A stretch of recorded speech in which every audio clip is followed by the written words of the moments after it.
చిన్నపిల్లల్ని బయటికి తీసుకెళ్ళినప్పుడు, షాపింగ్ మాల్స్కి తీసుకెళ్ళినప్పుడు ఒక్కొక్కసారి చాలా పేచీలు పెడుతూ ఉంటారు. ఇలా పేచీలు పెడుతున్నప్పుడు తల్లిదండ్రులుగా మనకి చాలా స్ట్రెస్ని క్రియేట్ చేసే సిచ్యువేషన్స్ అవి. అలాంటి సిచ్యువేషన్స్లో కూడా మీరు కామ్గా పిల్లల్ని హ్యాండిల్ చేయాలనుకుంటున్నారా? అయితే ఈ వీడియో మీకోసమే. చాలామంది పేరెంట్స్కి నేను ఇచ్చిన టిప్స్ ద్వారా వాళ్ళు పిల్లలు పేచీలు పెడుతున్నప్పుడు కొంచెం బెటర్గా హ్యాండిల్ చేయడం నేర్చుకున్నారు. అందులోంచి ఒక 3 ఇంపార్టెంట్ టిప్స్ మీకు ఇవాళ షేర్ చేస్తాను. రెడీయా? టిప్ నెంబర్ 1, పిల్లలు పేచీ పెడుతున్నప్పుడు ఫస్ట్ మనకి స్ట్రెస్ ఫీల్ అవుతున్నామని అనిపిస్తున్నప్పుడు ఇమీడియట్గా ఫస్ట్ మనం చేయాల్సిన పని వెనక్కి తిరగడం. ఎప్పుడైతే మనం పిల్లలు అలాగా పేచీ పెడుతూ కింద గోల చేస్తూ కింద కూర్చుని ఏడుస్తూ అలాంటి సిచ్యువేషన్స్ చేస్తున్నప్పుడు ఫస్ట్ థింగ్ మనం ఏం చేయాలంటే మనకున్న విజువల్ ఇన్పుట్ని మన స్ట్రెస్ ఫీల్ అవుతున్నాం అనుకోండి, ఫస్ట్ చేయాల్సిన పని మనకున్న ఆ విజువల్ ఇన్పుట్ని కట్ చేసుకుని వెనక్కి తిరగడం.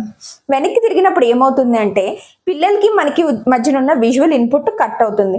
దాని ద్వారా మనకి ఆ బ్రీత్ ఇన్ బ్రీత్ అవుట్ చేసుకునే స్పేస్ టైము దొరుకుతుంది. బ్రీత్ ఇన్ బ్రీత్ అవుట్ చేసుకుని అప్పుడు మళ్ళీ మనం కామ్ చేసుకోవచ్చు.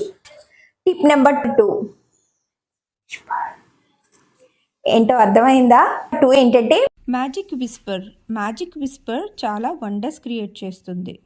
దీని వెనకాల ఉన్న సైన్స్ ఏంటో కూడా మీకు చెప్తా. పిల్లలు బాగా పేచీ పెట్టి ఏడుస్తున్నప్పుడు, ఏదైనా పర్టికులర్ వస్తువే కావాలి అని ఏడుస్తున్నప్పుడు ఆటోమేటిక్గా వాయిస్ రేస్ చేయడం అనేది జనరల్గా జరుగుతుంది. మనము ఫస్ట్ వెనక్కి తిరిగి మళ్ళీ మనం కామ్ చేసుకున్నాక వెనక్కి తిరిగి బ్రీత్ ఇన్ బ్రీత్ అవుట్ చేసుకుని మళ్ళీ మనం కామ్ చేసుకున్నాక చేయాల్సింది ఏంటి అంటే పిల్లల లెవెల్కి కిందకి కూర్చుని మ్యాజిక్ విస్పర్ అంటే వాళ్ళకి ఏం చెప్పాలనుకుంటున్నామో అది స్లోగా చెప్పాలి. స్లోగా చెప్పినప్పుడు ఏమవుతుంది అంటే ఏం చెప్తున్నామో అర్థం కాక పిల్లలు యొక్క ఫోకస్ ఇమీడియట్గా మనం చెప్పే మాట మీదకి షిఫ్ట్ చేస్తారు. అంటే ఇక్కడ మనం ఏం చేస్తున్నాం, వాళ్ళు పేచీ పెట్టాలి అనుకునే ఆలోచన నుంచి మనం ఏం చెప్తున్నామో వినాలనుకునే వైపు వాళ్ళ ఫోకస్ని మళ్ళిస్తున్నాం అనమాట. సో మ్యాజిక్ విస్పర్ ఇష్టం మీరు కంపల్సరీగా ట్రై చేయండి. థర్డ్ టిప్ ఏంటంటే ఎప్పుడైనా సరే మనం బయటికి వెళ్తున్నప్పుడు పిల్లల యొక్క ఏజ్ని బట్టి మనం మళ్ళీ ముందుగా ప్రిపేర్ చేయాలి. ఒక సెట్ ఆఫ్ రూల్స్ని ఏర్పాటు చేయాలి. మనం పలానా మాల్కి వెళ్తున్నాము, అక్కడ నీకు ఆల్రెడీ బొమ్మలు ఉన్నాయి, ఇవి నువ్వు అడగద్దు, నేను కొనను అన్నది క్లియర్గా మనం చెప్పాలి. ఓకే, దేని గురించి పేచీ పెడుతున్నారో ఆ విషయం గురించి ముందుగా క్లియర్గా డీటెయిల్డ్గా చెప్పి వాళ్ళని ప్రిపేర్డ్గా వెళ్ళాలి. నువ్వు ఇలా పేచీ పెట్టినా కూడా నేనేమి హెల్ప్ చేయలేను, నువ్వు అనుకున్న పని లేదా నువ్వు అనుకున్నది నేను కొనివ్వలేను.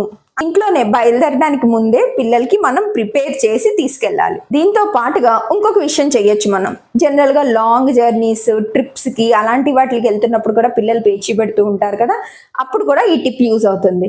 మనం మన బ్యాగ్లోని పిల్లలకి ఇష్టమైన చిన్న చిన్న వస్తువులు ఏవైనా, చిన్న చాక్లెట్ కానీ ఒక చిన్న సర్ప్రైజ్ టాయ్ కానీ అలాంటివి వాళ్ళకి నచ్చినవి ఏమైనా సరే మనం మన హ్యాండ్ బ్యాగ్లో క్యారీ చేస్తే పిల్లల యొక్క మూడ్ని మనం డీవియేట్ చేయడానికి ఈ సర్ప్రైజ్ ఎలిమెంట్ని యూజ్ చేయొచ్చు. ఎప్పుడైతే మనం ఈ సర్ప్రైజ్గా నీకు ఒక సర్ప్రైజ్ తెచ్చేనా మన దగ్గర ఉన్న బొమ్మల్ని చూపిస్తామో ఆటోమేటిక్గా వాళ్ళ ఫోకస్ అక్కడ నుంచి ఆ సర్ప్రైజ్ మీదకి మళ్ళుతుంది. మీకు కనుక ఈ టిప్స్ నచ్చితే లైక్ చేయండి. ఈ టిప్స్ రిక్వైర్మెంట్ ఉంటుంది అని అనిపించిన పేరెంట్స్కి మీరు ఫార్వర్డ్ చేయండి. అంతేకాకుండా నా ఛానల్ని సబ్స్క్రైబ్ చేసుకోండి. Conscious parenting coach Rama Srinivas, empowering parents to evolve families. Thank you.